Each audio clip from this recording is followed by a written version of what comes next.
Okay, I'm recording. Nora, do you want to try to talk again? Yeah, I'm here. Yay! Okay, awesome. All right, Yeah. I'm going to mute you, and then I'm going to have Madison and McKenna start, and then we'll go around and introduce the rest of you. All right, go ahead, Stovers. I'm Madison. I'm McKenna. And they are going into what grade? Eighth. 8th grade. So they were in my class 2 years ago, but I'm sure they have really good memories. It was a very memorable class. Okay. And I just saw them earlier today because they were babysitting my kids. All right, awesome. Carson, will you tell us who you are? Unmute. Hit the unmute button. Do you see it? Or hit, Okay. yeah, there we go. I'm Carson. I'm going to 7th grade. So she just left me. Nora. Your turn, Nora. Unmute. Unmute. Here, I'll unmute you. I unmuted you. Okay. I'm Nora, and I'm going into 7th grade. And Nora was also in my class as a 2nd grader. So that's pretty awesome. Yeah. Okay. So, ladies, the four of you, so that you know what my UNO students and we talked about this past week was specifically literature circles.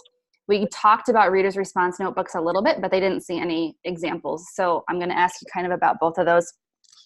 So first of all, Out of My Mind, when we read Out of My Mind and we did literature circles, everyone had a role and you went away, you read the chapters, you completed your task, you came back. Do you remember having a role that you liked more than others? And anyone can, I mean, I don't know how you want to do this, if you want to raise your hand or if you want to just talk. Okay. Go ahead, Nora. I liked being discussion director because if you liked a part of the book and you wanted to know how other people felt about it, then you could start a conversation about it. Madison? So, yeah. I like the artistic one. I don't remember what it was called because that was 2 years ago. But I liked it because you could draw what you were imagining and they could see what you were thinking and then you could see what they were thinking too.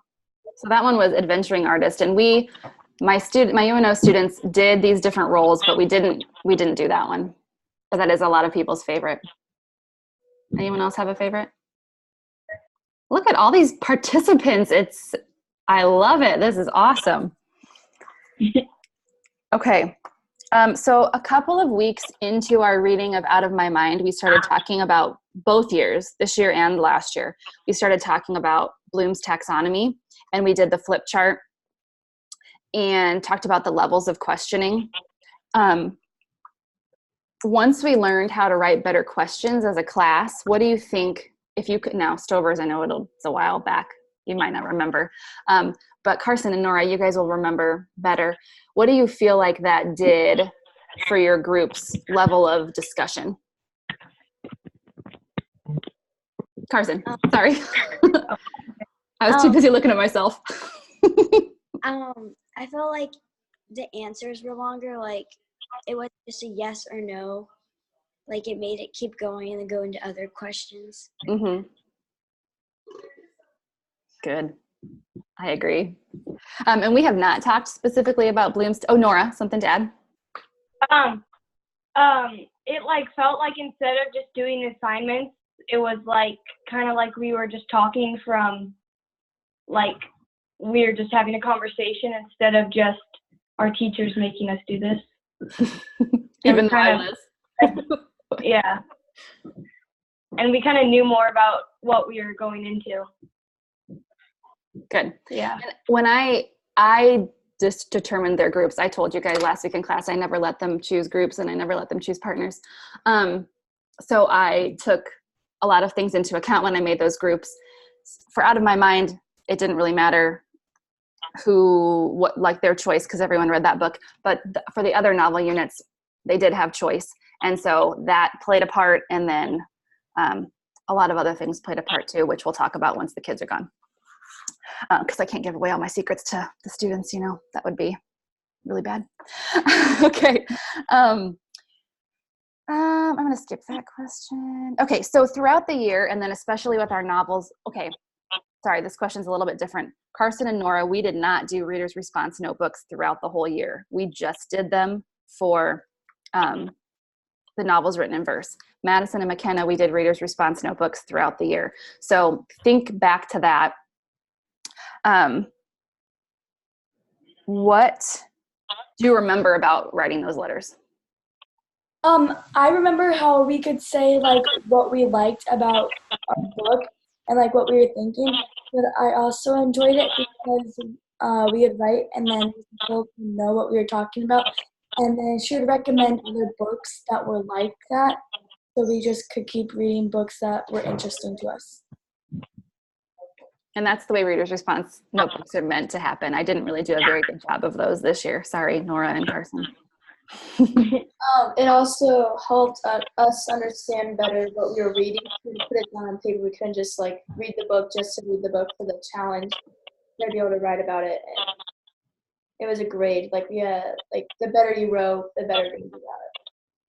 So I'm going to go out of order a little bit from the questions that I sent you. And I don't even think I had this as a question. But McKenna, you just mentioned the challenge. You mean the 30 book challenge? So can you guys talk about that a little bit? Because so undergrads, I don't think I've shared this with you yet, but at the end of the school year, I have all of my students fill out a survey of kind of a couple of pages are more about my teaching and me specifically to see what worked for them and what didn't. And then the other pages are about the classes themselves and how they feel like they grew as writers and readers throughout the year, and what worked and what didn't, that kind of thing. So I was reading through those again tonight before we got on, and overwhelmingly, so one of the questions was, how did I, as your teacher, help you as a reader? And I would say 75% of the kids, their answer was the 30 book challenge. That was like a huge thing for them that helped them grow. So I want you guys to talk about that a little bit. Madison. I like really enjoyed it because like Miss Phillips always read before class, but with my 7th grade teacher, we didn't read before class. So I felt like I wasn't reading as much. But with the 30 book challenge, it kept you reading, like even if you didn't like the book, it kept you reading it so you could get your 30 books and so you can complete the challenge. Who else? Anything else about the 30 book challenge, Carson? It made you read books that you wouldn't usually read, like go out of your comfort zone with books you're reading. That specific phrase came up over and over again on the surveys, that it got them out of their comfort zone. Nora, did you have something to add? Yeah, I was gonna basically say what Carson said, like it kind of introduced you to new books you've never like tried before because you just haven't read them, and that's how I found a lot of books that I liked. Awesome. Yeah. I pulled one specific survey out that I wanted to read this quote to you guys from it. And this is, so we have read a couple of chapters of Donna Lynn Miller's book, The Book Whisperer, and I think about the 3 different types of readers when I read this to you and see if you can identify this type of reader. I wish every teacher would let you choose a book you like to read instead of forcing you to read a book you won't enjoy. So that kind of goes along with 30 book challenge, but kind of goes along with everything else we've been talking about. With choice, anyone think they can identify that type of reader, undergrads?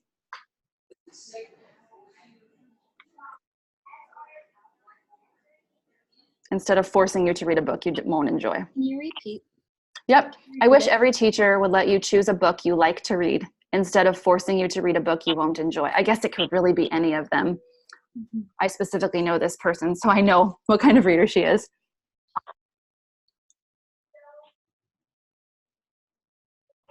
Oh, yeah. Reluctant? No, she's not. She would be an underground reader. So she read, I don't even know how many books this year, but she liked having the choice of reading what she wanted to read. So that was powerful for her. Okay, girls, back to you. Between literature circles and reader's response notebooks, was there one that you preferred over the other? Madison? I like the reader's response journals more because you got to like say what you're actually thinking, but you would also get recommendations. Unlike the literature circles, you gotta discuss it, but you wouldn't also like you wouldn't give recommendations, and you wouldn't actually like feel like you would have to say what you actually meant to like Miss Phillips to get a good grade. Unlike literature circles, you can just say like it comes out of your head, and not it won't be as good. I liked reader's response better because for literature circles, some people in like my group, especially, didn't write as good at questions or stuff, and some of the discussions weren't as they weren't as good. And so she came around and listened to us, and you got graded on your group discussion. But since my group couldn't carry a discussion, that grade dropped a little bit. And that does play a part for sure. Carson? I liked the reader's response because I feel like more people share when not telling it, like there's writing it down. Okay. Now, this year we added something different. This is something that Madison and McKenna didn't get to do last year, but we did that final novel unit where we used a Google Doc and you corresponded with your group members digitally instead of in person. So Nora and Carson, how did you feel about that? Did you prefer it? Did you like it equally? Did you not like it as much? Nora? I think I liked it more because kids might be encouraged like more to do it because it's more modern rather than writing it down. And then also, when you're like talking with people, people share more when it's not like in person. I feel like some more quiet people that wouldn't normally share as much shared more, and we got to see what they were thinking. Yeah. Awesome. Okay, so I know, girls, I told you I wasn't going to keep you for very long. So I want to talk a little bit, so shifting from reader's response and literature circles to specifically like motivation to read and engagement in reading. What do you feel like class-wise, and it doesn't have to just be my class, but teachers in general, what has motivated you as a reader to keep reading or to read more or to read widely? Just like what has motivated you as a reader? Madison?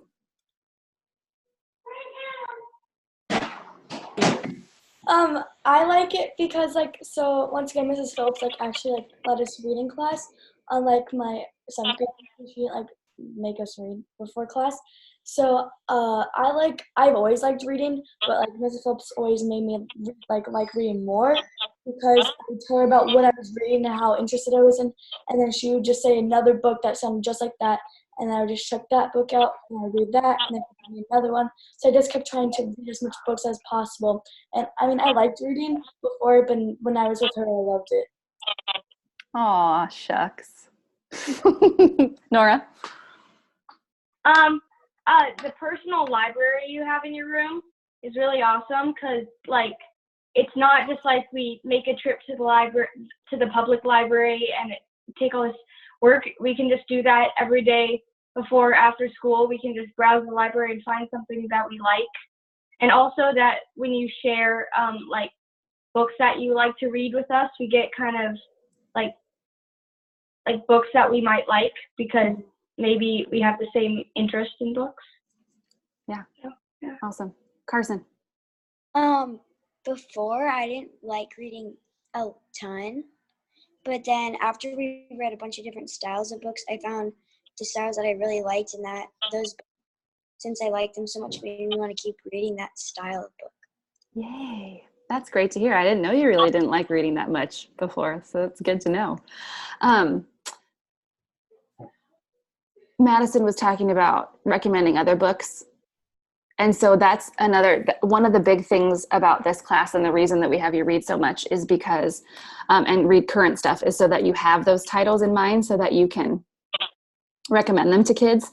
I was actually on Goodreads earlier today while Madison and McKenna were babysitting, and I was starting to grade the discussion boards from last night. And of course, you've experienced Goodreads, so you know that stuff pops up over on the side, advertisements.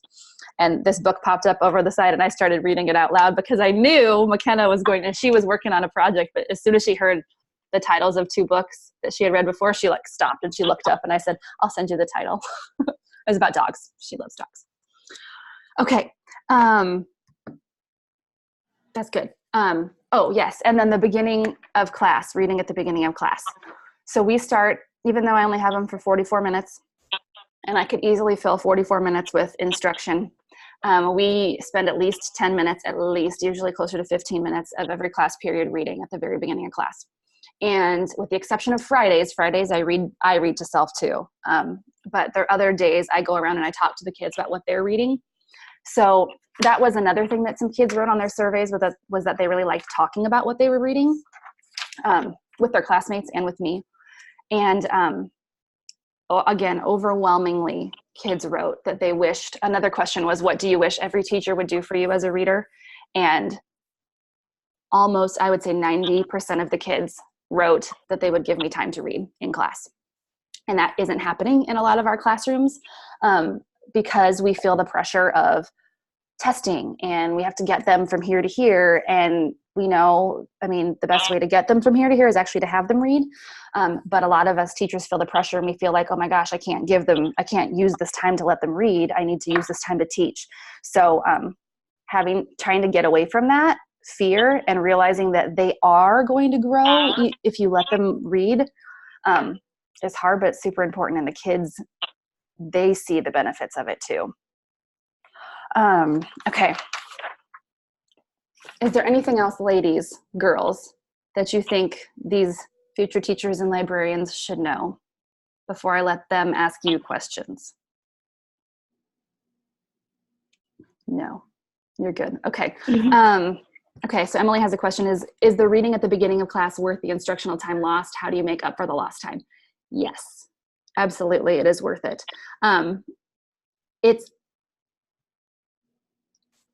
So I've always done mini lessons.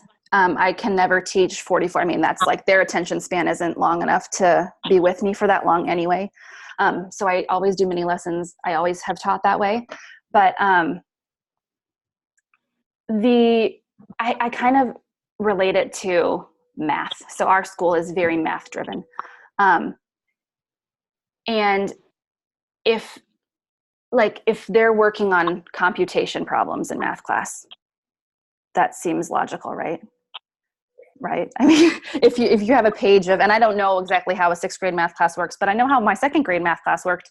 And for a while they would sit and work on math problems. It's the same thing as reading, right?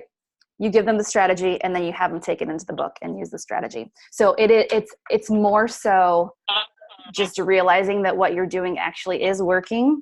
And then not just letting them, I'm around talking to them and moving around the room and making sure that they're reading, making sure that they're progressing through books. You'll notice kids that aren't. And so then you can fix that with those particular students. But in my opinion, now I'm of course not like the best teacher ever, but even though some kids would tell you that, for me, I would never give it up. Well, geez, there's a lot of questions now. Okay. Do you think reading at the beginning of class is more beneficial than reading near the end of class, or does it not matter when you hold the reading time? I don't think it necessarily matters, but as a teacher, you will find it's a lot easier to, the stuff that you save till the end, oh, we'll just do this tomorrow. Oh, we'll just do it tomorrow. Oh, we ran out of time. And I want my kids to know that the most important thing we're going to do in class today is read. So that's why we always start with it.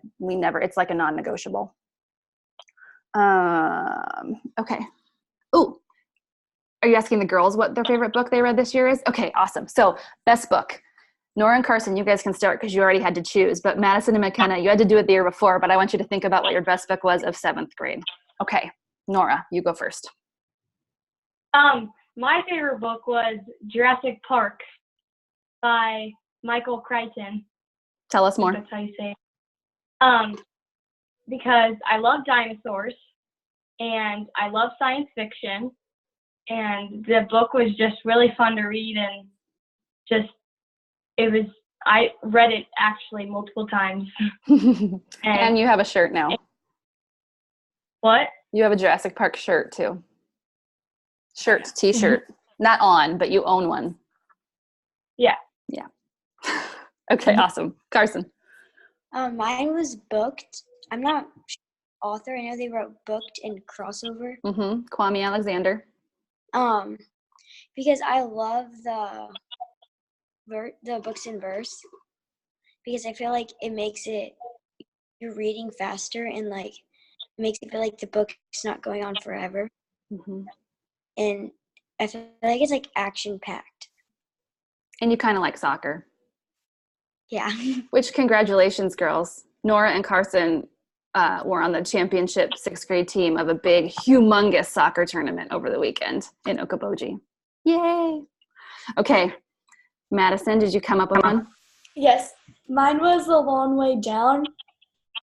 It's also written in verse, and I think it's by the same author. Jason Reynolds, different author. Never mind. He writes a book, Ghost. It was also written in verse, and I had a drive to Lincoln, so I read it on the drive back, and it was really good because it's about a mystery. It just kept you on your feet. My favorite book was Where the Red Ferns Grow. I decided to read that one. I don't know why, but it had dogs in it. So. And I had seen the movie when I was younger, but the book was a lot better in my opinion. It had a twist on every corner. Awesome. Okay, I'm just going to glance through these questions and see which ones are still for the kids, and then if they're for me, I'm going to let the girls go, and then we'll finish up. Okay, Margarita's question: did you, as students, feel like you were able to read that early in the morning, or when did you get? So my literature classes are 4th period, 6th period, and 8th period. So right before lunch and then in the afternoon. And then I can answer my part of the question later. Did you guys feel like you were able to focus? It wasn't early in the morning, but focus enough as you came in? Nora?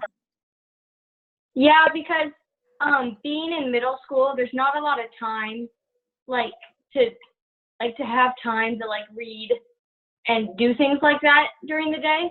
And so it feels like that's kind of just like a refresher to settle down with the book and just kind of enjoy the time we have with the book.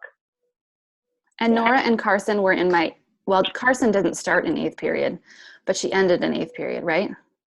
So they were in my 8th period class, which was my smallest class, but my most challenging class in terms of my literature classes because of the group dynamics. And it was 8th period, and so a lot of times by 8th period, they're ready to be out of school. But even with that being a part of it, every day before the bell even rang, everyone was reading, with the exception of a couple days and a couple kids. I read right after lunch. That was 6th period. And I liked reading early. I liked it before because I wasn't too tired because I just ate lunch and just had a recess. So I was full of energy. But then when I just picked up a book, I kind of calmed down and just read. It was good. I didn't think it was hard to read. I had 4th period. I was towards the morning, but it was part of a routine, and I like routines, so it's easy for me to jump right into it. Awesome. I'm going to look through any more student questions. Do you ever have students? Well, I'll talk about that in a minute because, yes, I do sometimes have students that won't read. We'll talk about Emily's. That's a good question. We'll talk about that. Okay, girls. What is a genre of book that you ended up liking that you never thought you would like? Madison? Mine was historical fiction because I was all obsessed with mystery. I was like, I'm gonna like mystery. I probably won't like any other kind of genre. But then I started to love historical fiction because I like learning about history, but history sometimes can get too confusing. To have it in historical fiction I loved it so much. Do you think you would have still read those books had you not been challenged to read those genres? Probably not. I would never have read scientific fiction either. McKenna? I thought books written in verse was I don't know if that's a genre, but it's not a genre, it's a format, but yeah. I never thought I would have read those because I didn't really like the way it was, and I just thought it was too confusing. But then we had that unit where we had to pick a book that was written in verse, and I just started reading them more often, and they were easier, quicker reads, so that was nice too. Definitely. Nora? I also liked novels written in verse because I'd always like seen those, but I never really like got what they were about, and I thought that like I didn't know I liked them, but when we had the unit, I just thought that they were beginning to make sense, and they're on cool topics, and I like them. Yeah. Awesome. Carson, did you have one that you didn't like before that you started to like? Well, I never really didn't like verse, but I've never thought about reading it. Mm-hmm. Like, I always did that because I thought that was just like another book that you just scroll past. Yeah. And then when we had the lesson, then they became my favorite. Awesome. And then last one for you girls, and then I'm going to let you go. Did you ever pick a book for the challenge that you didn't think you would like, but ended up liking it? If so, which one, if you remember? McKenna? There was, I can't remember what it was called. I think it might have been like Divergent or something, and I had to read it for like the scientific fiction. Mm-hmm. I didn't think I'd like it, but it was actually a really good book. That's a really good book. I read a Peg Carrot book about like Mount Helena volcanoes, and I don't really like science fiction because science, even though I want to be a doctor, science is not my thing. That might be a problem. Those genres, but then I actually turned out to liking the book because it was kind of a mystery and scientific fiction at the same time. Awesome. No, Carson and Nora? It's okay if there's not one. The nice thing about having the choice of what you're reading as far as the genres go is that usually we can kind of find you one that fits what you like. And I'll come back to that once I let the girls go, but I don't know what their bedtime is. I mean, I know it's summer, but I mean, whatever, who knows? Maybe they are going to go to bed now. Maybe they're going to stay up later than I am. Ladies, you were the best part of this because what I'm going to tell them now is still going to be good stuff, but it's not going to be nearly as good as what you said. So thank you. You are all awesome. I love you. You can just somehow get out of this. I don't know how that quite works on your end, but thank you, thank you, thank you. Adios. Thank you. Bye. Bye. Happy summer. Go read. Because that's what I'm going to do when I'm done. Okay, so I'm going to go back up to the questions I didn't answer yet. How do you make sure students use the time wisely? Okay, and this kind of goes along with what helped make the transition to reading at the beginning of class easier for students. So when I talked about the Daily 5 during the first class of the Two Sisters, where there's 5 different activities that you do each day and there's a mini lesson in between, Read to Self is one of those dailies. And when you're introducing Read to Self to the kids, you model it and then you build stamina. So you start with like 3 minutes. You go through all the behaviors and you make an anchor chart, a poster to post in the classroom of what Read to Self looks like, sounds like, and the kids come up with all the different things. Of course, you already have them in your head, like kind of like the text coding thing, like you already know what you want them to say. But they always say it and you give them credit for it. So it's, like find a spot quickly and stay there. Read the whole time. Come prepared with the book. Read quietly or whisper read, those kinds of things. So that's posted all year. And then I have them make their own copy in their reading notebook too of all the behaviors. And then we practice it. So we do, I have a student do a example and then a non-example. So there's someone that does it like completely wrong. And then they fix it so that they're doing it right. And then I send them out and we read for 3 minutes. And then we come back together and we self-assess. Did you do this? Did you do this? Did you do this? Oh, I need to do it better next time. And then I'll do a little something and then we'll do another 3 minutes. And so each day we add a little bit of time. And so we do it as a group. When I'm introducing it, I read with them. So I sit down with my book, I read for 3 minutes. I self-assess with them. And the key to that too is that if someone does mess up, you have to pull them all back. You can't let them keep going. So if you see someone start talking, my signal for transitions in the classroom is this like shaker thing. So I shake the shaker and they come back and I'll say, did that seem like it was 3 minutes? No, it didn't. Oh, that's because it wasn't. Does anyone know why I called you back? And someone will say, because we were all talking. And then I'll say, well, no, you weren't all talking, but some people were talking. So Let's look through the anchor chart again. Let's go through the expectations. And then I list every single one again. Okay, you may begin. Try again. And so a key is like cutting them off if they're not doing it right. Emily, are you trying to talk? Yes. How long does that process normally take? Like, are you at your gold standard at the end of 1 week or 2 or the first month? How long does it take? I would say a month-ish, maybe less. It kind of, and part of it will depend on your age of readers too. But even with second grade, I still did 15 minutes, but it might have taken more time, or maybe it took more time with sixth grade. It kind of depends on, like my 8th period class, like I was talking about, even though it was small, it had a lot of boys that just riled each other up. So it took us longer. We had to come back together a lot more times than the other classes did. And So then once, for sure by the end of a month. Okay, and then once you have it, do they ever relapse at certain parts of the year? Like, is after breaks really difficult, or Yep. do the same thing to get them back on track, or do something different? Yep, we go back through the anchor chart, and I will have them, like, because I put their names on the anchor chart too of whatever they're, like if they said stay, find a spot quickly and stay there, then I'll say, Emily, you said we need to find a spot quickly and stay there. Tell us about that. And so then you would tell us like why that was important. So we go back through that. And then if we need to, we can start with like a shorter amount of time. The majority of the kids are still fine, but sometimes you do need to, and for sure after a break. Yeah. Did I answer all the parts of your question? Yes. Okay. Have you ever suggested to your colleagues reading at the beginning of class? If so, what was their response? No. And I really want to. But here's so it's a me thing. I went to St. Wenceslas. So some of my colleagues were my teachers, which makes it a little bit tricky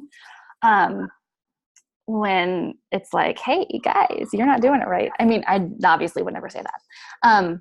But the thing is, like, what they're doing is working. It's just, it could be better. And obviously what I'm doing could be better too. That's why I have them do the survey at the end of the year. Like there's things that I need to improve for sure. But as I was going back through the surveys before we Zoomed tonight, I was thinking, I think I need to share some of these with my principal so that he knows, like, here's what's happening and here's what the kids are saying is working for them. If like 95% of the kids are saying they wish that their teachers gave them time to read, I think we need to give them time to read, because some of them aren't going to go home and do it. These kids are so overscheduled, and they have homework from all their different classes, and they need a lot of kids. If they're not reading with us, they're not reading. So, but no, I haven't, but I should. So if you have any ideas of how I can approach that, that'd be awesome and scary. Do you ever have students who refuse to read during that time? I wouldn't say they refuse, but there's definitely students who you can tell aren't really reading. I have one particular student this year that I kind of feel in a way I wouldn't say I completely failed him, but I never found the way to get him motivated. He would read a different book every week, but he never really finished any of them. He would tell you he finished them, but he didn't.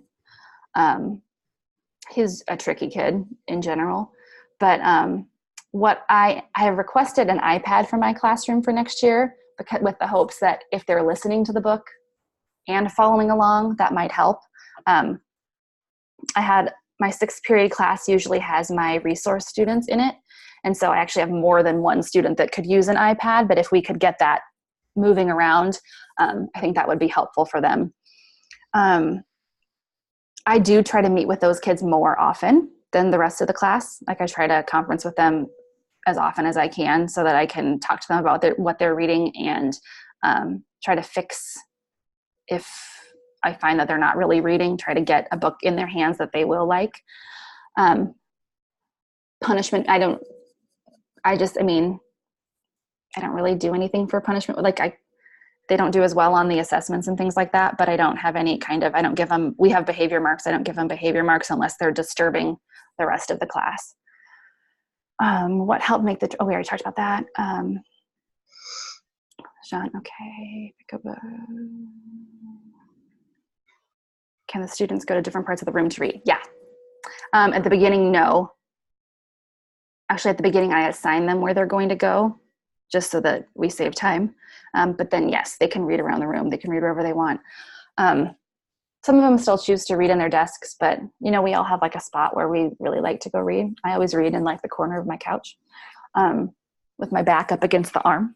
So they tend to get favorite spots around the room, and yeah, they read wherever they want. I have desks. They're like middle school desks, the ones that are attached to the seat. And I had 31 desks in there this year because my biggest class was 31. So it was full. But there were enough kind of outside. I have a little circle table in the back of my room. So with like one rolly chair. And so that was like, they would rush there, especially 8th period. Yeah. Okay. There's a couple more things. I know if you have more questions, keep putting them over on the chat, or you can talk to, but I wanted to just, I know I did not mean this. I didn't think this was going to take this long, but it's good stuff. So 30 book challenge was huge for the kids. Discussion groups. So she called it discussion groups in the survey, but really literature circles. I had one student in particular who really isn't a talker. She doesn't really like raise her hand and participate in class very often. But one of the things that she wrote was, we got to talk about the book with people, which helped me a lot. So that kind of surprised me that she was the one that shared that. But multiple people talked about or wrote about how they liked talking about the books. So that's just more reason to use literature circles in the future. Choice, a lot of kids talked about letting them choose the books they wanted to read. One student said I have grown because I found my favorite author and favorite type of book. And that was through the 30 book challenge. Someone else said they liked reading to me and explaining the book. So yeah, so those are the good things. So I wanted to just share with you a couple of other fun things that we do in class that have been good for engagement or motivation for the kids. So in March, we do March Madness for books. And we start with a Sweet 16 because I'm not crazy.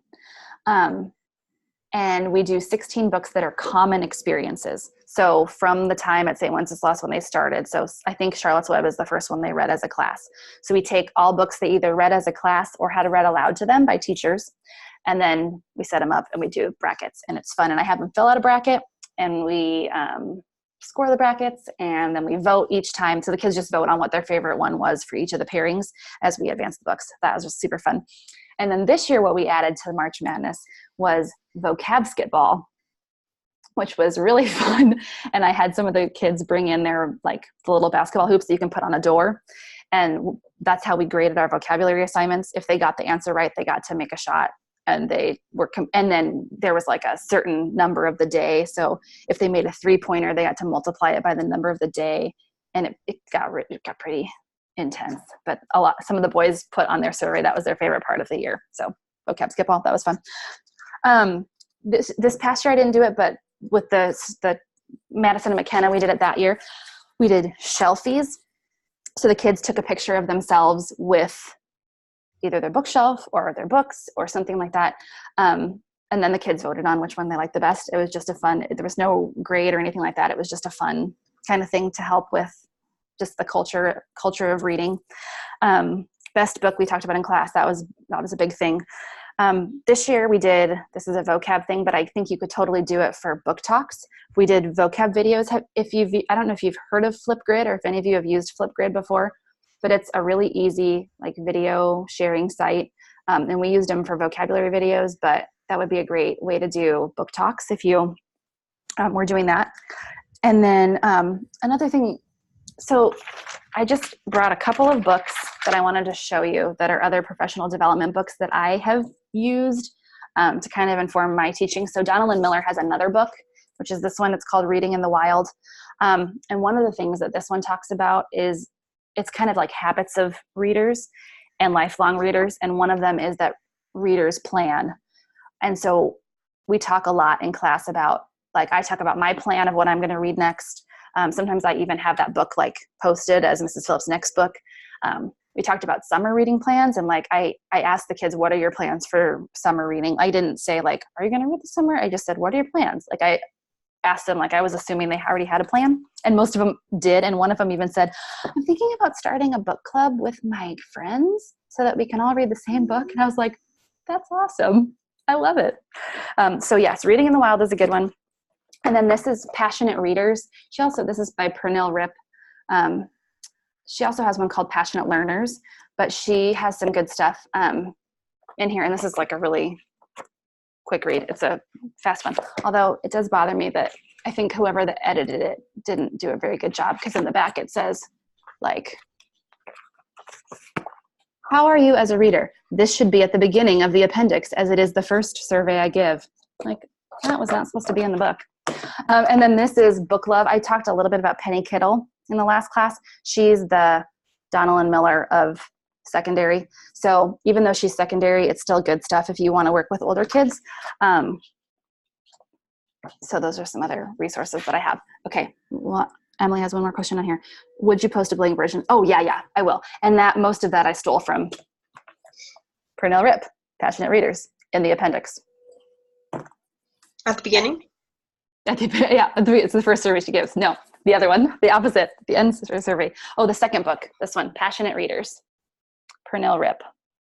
She's also, if you're on Twitter, she's awesome we'll talk about Global Read Aloud Project in class. So I'll talk about her again. Any questions about tonight or about assignments or anything? Oh, so for my nonfiction intermediate book, Yeah. it's not necessarily a chapter book, but it was described as grades 5 to 8. You'll find that a lot with the nonfiction ones. Okay. Mm-hmm. Okay. You know how to find me. You guys are very self-reliant. I've had hardly any emails, which is freaking me out. Normally I have like all kinds of emails from my students. So well done, but don't be afraid to email me if you have a question. It does not bother me. Otherwise, I'm going to end. Wait, I'm going to stop recording somehow. There we go.